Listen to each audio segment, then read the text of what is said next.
Hello everybody, how are you? Thank you for tuning in. I'm just trying to get this clip done really quickly before the light totally disappears.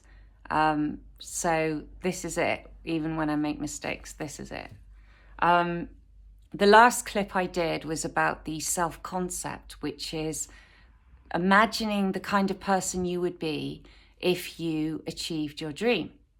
Because we wouldn't be the same person. And a lot of people forget that. So we need to imagine, how would we change? And we walk in that feeling and we see everything. We see our future life from the new person, the new self-concept. And that's really, really important. And after that clip, I was thinking, but how do we have the self-discipline and the self-control to keep imagining throughout the day? Because that's where I fall down a bit. Do it at the beginning of the day, and there's moments throughout, but I don't know how much I'm really feeling it so that it will actually manifest in physical reality. So I just wrote down a few notes to tell you, and hopefully you will leave some comments about them. So, yeah, the difficult part is the self-discipline, definitely. And if we have any power at all, it's the power to think the thoughts that we want to think, to imagine what we want to imagine. We've got complete power over what we put in our heads, and we need to always remember that. And that's the only power that we really need, because we can change everything with our thoughts. Thoughts are things, and they need to be seen as things. And then maybe more people will respect them and will really try and think of the best that they can for their life, because it is going to manifest if you do it properly. So we need to deliberately place in our minds the thoughts that we want there, the positive, constructive thoughts we want, and keep out the negative ones if we can, as far as we can. And I've written, we need to be salesmen or saleswomen. And when I was thinking of that, I just thought, a salesman sells a product, and they have to completely believe in that product to sell it to somebody. Otherwise, they'll be out of a job pretty quickly. So surely the first person they need to convince is themselves, and that's what we need to do.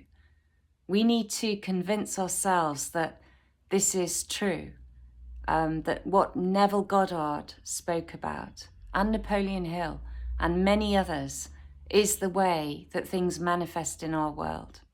Through the mind, always through the mind. And we need to convince ourselves so that it's not something that we believe when we're listening to a talk or reading a book, but it's every single day we've totally integrated it. And probably many of you think, well, yeah, I do believe it, so I don't need to do that. Fair enough, maybe you don't, but I find that I can believe something on a superficial level, but really practicing it every day is something else. And I totally believe what Neville Goddard taught. And when I hear him, I'm so inspired, and I feel it in my soul. But I can go a few days, a few weeks without hearing anything from him.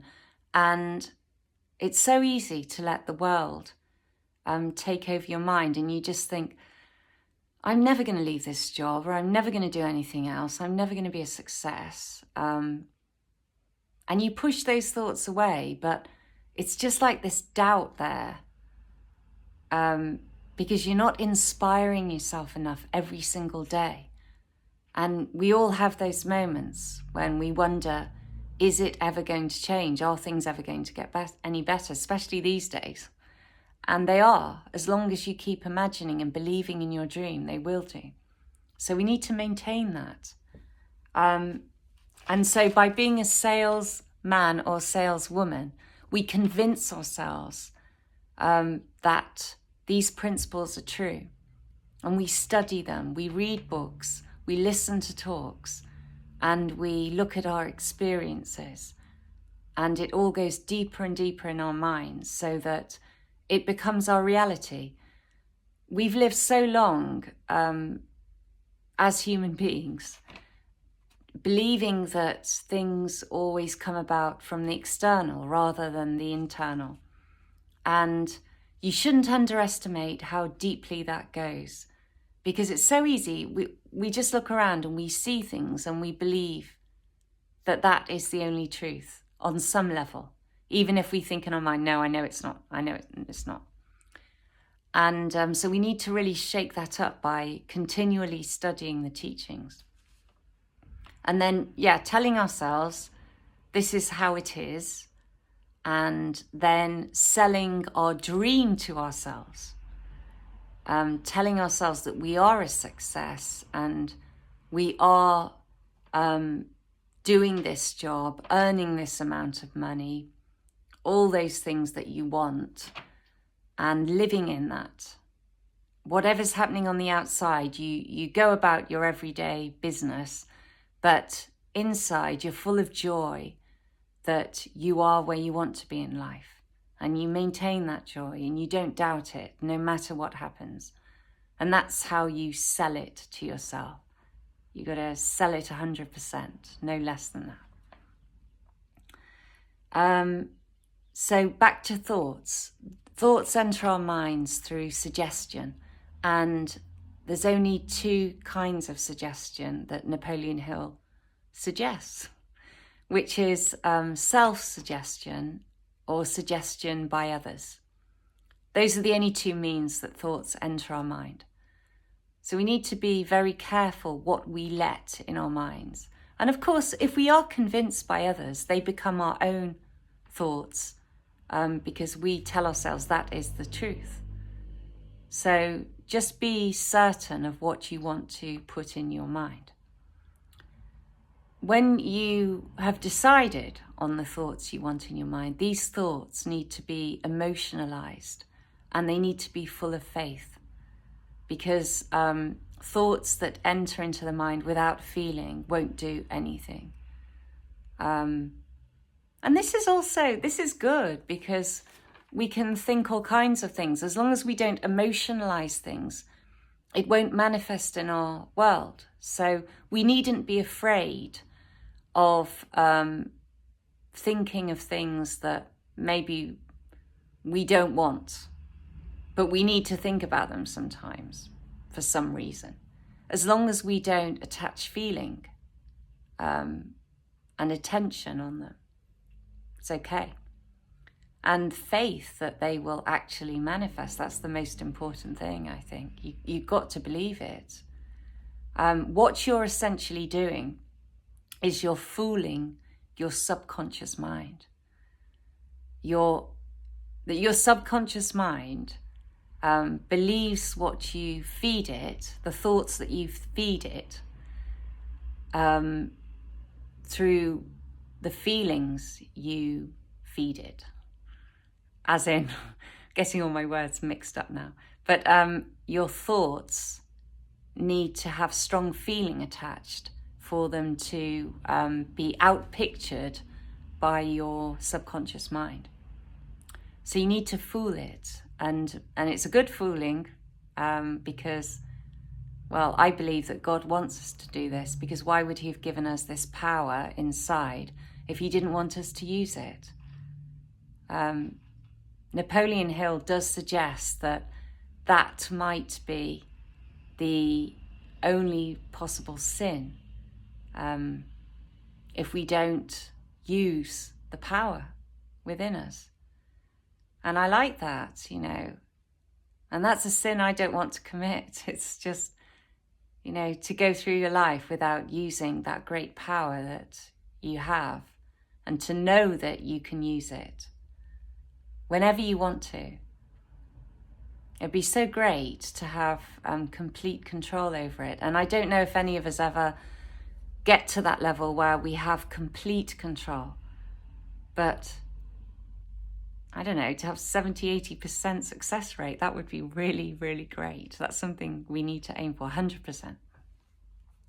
Okay, so we fool the self-conscious mind, and yeah, our dream comes true. So we need to keep speaking to the subconscious mind, telling it what we are with feeling, with faith, and it will manifest eventually. This is illustrated in the Bible, and I haven't looked at the story before I've done the clip, so I know I'm going to get it all mixed up now. But there's the father. Is it Jacob or is Jacob the son? I don't know. The father, Esau, isn't it? Esau.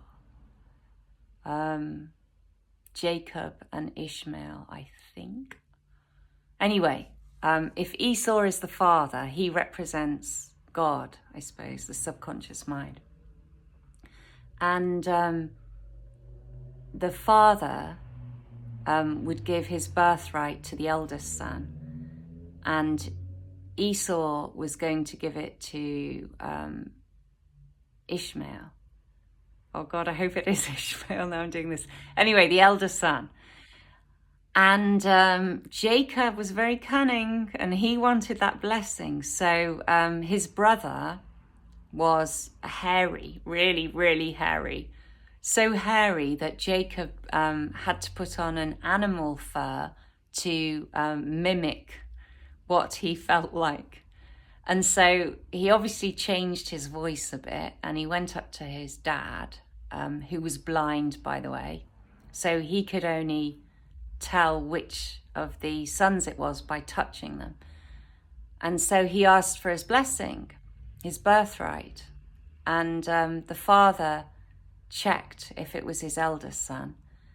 And yeah, I guess he disguised his voice. But he stroked him on the head, and he felt all his hairy back, I suppose. And so he believed it was the son that deserved to get the birthright because he was the eldest. And he gave it to him. And then afterwards he realized that he'd been fooled, and it was too late then. And the story goes on, but it illustrates that it's through feeling that you get what you want, through feeling. And the Father will grant to you your heart's desire if you feel that you already have it. Because the subconscious mind, the feeling is impressed upon the subconscious mind, and then it just outpictures it in physical reality.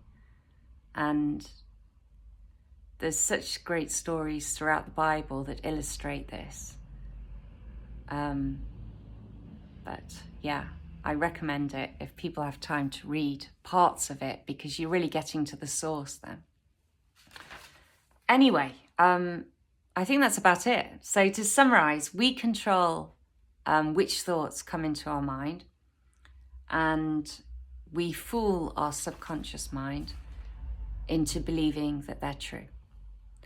And I was looking in my book, The Power of Awareness, and there is a very, very short chapter, 1 page, by Neville Goddard about about giving attention to the thoughts in the mind. So I thought I'll read that to finish and see what you think. Okay, so I am going to have to put my glasses on now because the light is going down. Hello. So here we go. It's The Power of Awareness, and it's chapter 12, Subjective Control. Your imagination is able to do all that you ask in proportion to the degree of your attention. All progress, all fulfillment of desire depend upon the control and concentration of your attention. Attention may be either attracted from without or directed from within. Attention is attracted from without when you are consciously occupied with the external impressions of the immediate present. The very lines of this page are attracting your attention from without. Your attention is directed from within when you deliberately choose what you will be preoccupied with mentally. It is obvious that in the objective world, your attention is not only attracted by, but is constantly directed to external impressions. But your control in the subjective state is almost non-existent, for in this state, attention is usually the servant and not the master, the passenger and not the navigator of your world. There is an enormous difference between attention directed objectively, lost it now, and attention directed subjectively. I'm going to have to get something to hold this phone up because I can't just hold it with one hand and then read with the other. That's too much for me. Okay, now I'm just chatting. I've lost it totally. Okay, I'm going to read it again, sorry. There is an enormous difference between attention directed objectively and attention directed subjectively, and the capacity to change your future depends on the latter. When you are able to control the movements of your attention in the subjective world, you can modify or alter your life as you please. But this control cannot be achieved if you allow your attention to be attracted constantly from without. Each day, set yourself the task of deliberately withdrawing your attention from the objective world and of focusing it subjectively. That's really good. In other words, concentrate on those thoughts or moods which you deliberately determine. Next page. Then those things that now restrict you will fade and drop away. The day you achieve control of the movements of your attention in the subjective world, you are the master of your fate. You will no longer accept the dominance of outside conditions or circumstances. You will not accept life on the basis of the world without. Having achieved control of the movements of your attention and having discovered the mystery hid from the ages, that Christ in you is your imagination, you will assert the supremacy of imagination and put all things in subjection to it. So what do you think about that? I think we need to put a lot more time on imagining and really going into the new world. And sometimes I do that. I start to do that when I'm sitting on the sofa, lying on the sofa, to be honest, and then I'm asleep. And Neville Goddard thought it was quite good to fall asleep when you were in the feeling of the wish fulfilled, but I don't think I am really. But maybe sitting up and like he used to do in a chair and imagining different situations from the new concept of self and talking to friends about how happy you are, what you're doing in your life now. And we need to deliberately set habits. So maybe after we've eaten, we just spend half an hour imagining. Before bed is very good because if we can fall asleep while we're imagining, then we're going to take that right up into the subconscious mind, and that's really, really powerful. So I would try and imagine while I am going to try and imagine when I'm lying in bed just before I go to sleep as well, knowing that I won't be imagining very long. I'll just fall off to sleep. So do the real heavy work when you're sitting upright. Okay, so what do you think of that? Please leave any comments below. I hope it was useful. Shout out to, I can't remember if it's Camille or Camille, who was the first person to leave a comment last time. Very good. I approve wholeheartedly of that. So who's going to be the first person this time? Come on, try and make it you. So yeah, and let me know if there's anything in particular you want me to speak about. Otherwise, I'll be talking about new habits, building new habits in the next clip. Okay, take care, everybody. Bye.